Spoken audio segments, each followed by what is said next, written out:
Give me that old-time religion, and it's good enough for me.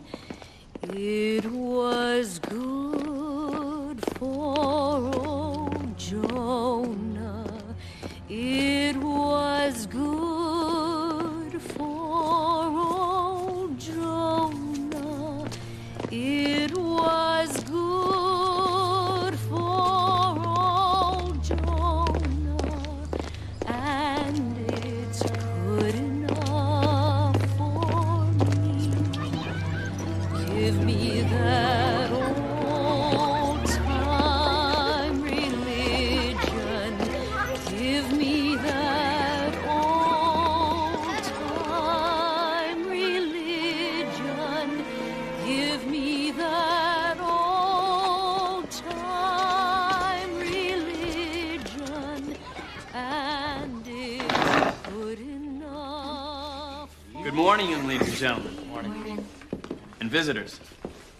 For our science lesson today, we shall continue our discussions of Darwin's theory of the descent of man. As I told you yesterday, Darwin's theory tells us that we evolved from a lower order of animals, from the first wriggling protozoa in the sea to the ape and finally to man. Bertram T. Cates? Come off it, Sam. You know me all my life. Bertram Cates, you are charged with violation of Public Act 31428, Volume 37 of the State Code, which makes it unlawful for any teacher of the public schools to teach any theory that denies the creation of man as taught in the Bible, and to teach instead that man has descended from a lower order of animals. Bertram T. Cates, I hereby place you under arrest. The American martyr was born this morning at precisely 8 a.m. Eastern Standstill Time. His name is Bertram Cates. Where? Heavenly Hillsboro, if you please. And the almanac says the population is 2,164, elevation 702 feet, intellectual quotient 0. We'll become the news capital for the entire uncivilized world. Now, that won't be the sound of crickets, the blockheads of Hillsboro here, but the machine gunnery of telegraph keys beating out the trial of the century. It's Darwin versus Jehovah, and the devil take the hindmost.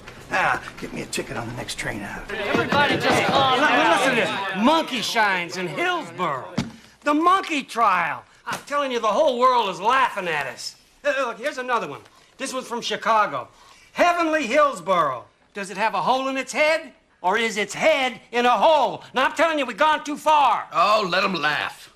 I'm telling you, we are fighting the Lord's battle here. I'd sight rather have some heathen laugh at me than have my sons laugh at my Bible.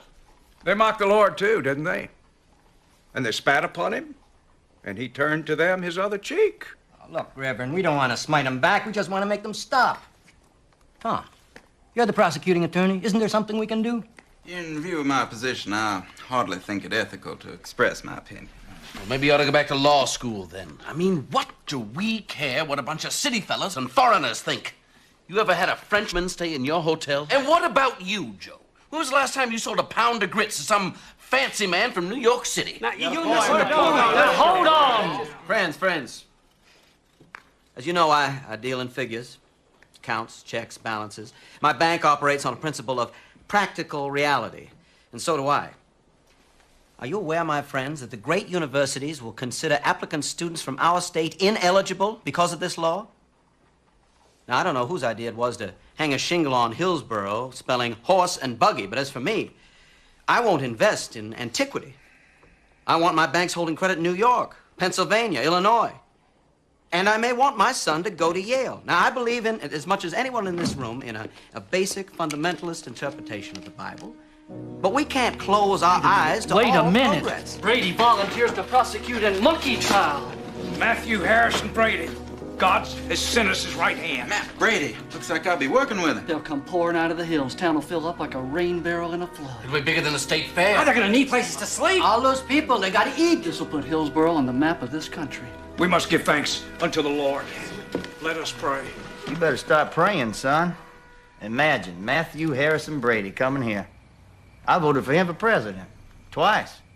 in 1900 and again in '08.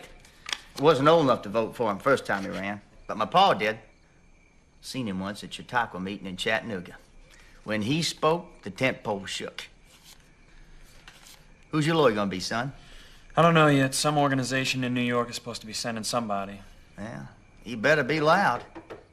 Now, who can that be? Bert, you don't mind, do you? Just for the looks of it. Can't tell who it might be. Supposed to be in jail. I better be in jail.